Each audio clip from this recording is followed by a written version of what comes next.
Кумтөр былтыр 19 тонна алтынды алды, казып алды.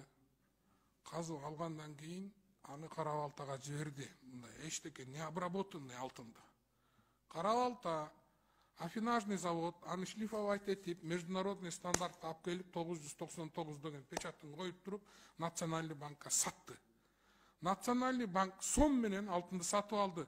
Дүңүнөн сатып албашы мүмкүн. 5 тонна, 10 тонна, 1 тонна, 2 тонна кандай муктаждык болсо ошого сатып. Бирок силер акчаны кыргыз алтынга которуп аттыңар да, туурабы? Счетуна. Кыргыз алтын ошол 1 миллиард долларды каяка койду? Счетунда турабы, же казначействодабы, же Минфиндеби, же силер да аны алып туруп бюджетке, мамлекеттин кызыкчылыгына короттуңарбы? Эмне кылдыңар ушул акчаны? Анын дивиденти туура кыргыз алтын андан дивиденд алат. Дивидендин бюджетке которуп берет, аны элдин баары эле билет. Мен ошол калган акчасы гана кайра кыргыз алтын Кумтөргө жанакы запчас сатып алат, бензин сатып алат, ошолорго коротту ошол акчаны. Мен билем, миллиард доллар это 100% мамлекетке келбейт ал. Ал Кумтөрдүн өзүнүн чыгымдары бар да.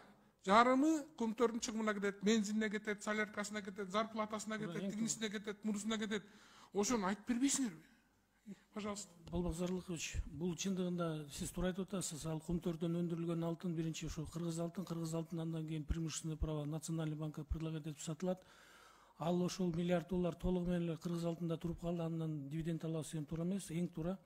Ал ошол эле жок, ошол кыргыз алтында баарды туруп калбайт, анын акчанын баардыгы алындан түшкөн пайданын гана калып, андан кийин ал сиз айткан операционный расход, жаңы изилдөөлөргө, жаңы казып алууларга ошол жакта айлык акылар ошолорго кетип атат да.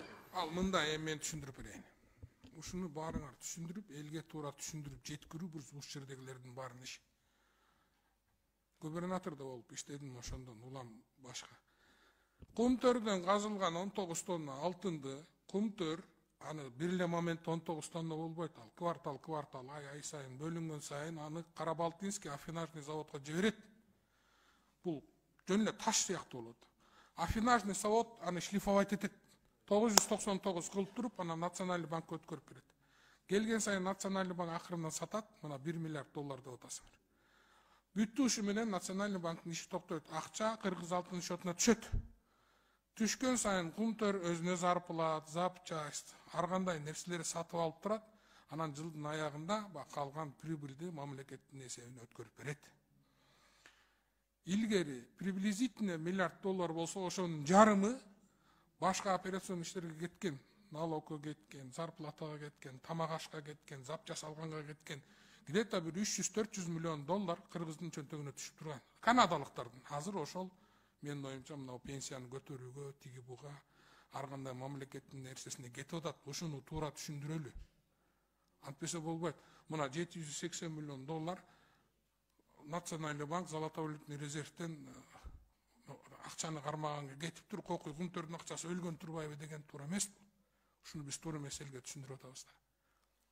Ал 780 миллионду силер өзүңөрдүн внутренний резервден өткөрүп берип атасыңар да, туурабы? Силер сатып өзүңөрдүн акчаңарга сатып алдыңар да. Азыр дагы Кудай буйрса жакшы башка жактан акча таап келип, ушул жыл менен эндиги жылкы Кумтөрдүн алтынын баарын сатып алып, чистый золотом виде слитка кармасаңар кандай сон? Бир жерден акча таап алып келип туруп, өзүңөрдүн акчаңар жетпесе Национальный банк Кумтөрдүн алтынын кыргыздын тышка чыгарбай ичинде сактап калыш керек. Канчалык алтын көп болсо, элдер сени менен ошончолук жакшы сүйлөшөт да, адам катары көрөт. 40 тонна, 50 тонна алтынын чөнтөгүндө турса, 100 тонна алтын сени менен ким сүйлөшпөйт? Ошон үчүн ушулардын баарын элге түшүндүргөндө, урматтуулар, туура түшүндүрүңүздөр. Ошон үчүн биздеги проблема ушул жерден чыгып атат. Мына сомду кармайм деп 800 миллион доллар уруп салыптыр деп. 800 миллион дегер сомду кармабасаңар, андан көп акчага зыян тартмакпыз да, мына бул жердегилер билебиз. Кылып аткан иштериңерди жакшыраак түшүндүрсөңөр эми кичинечи.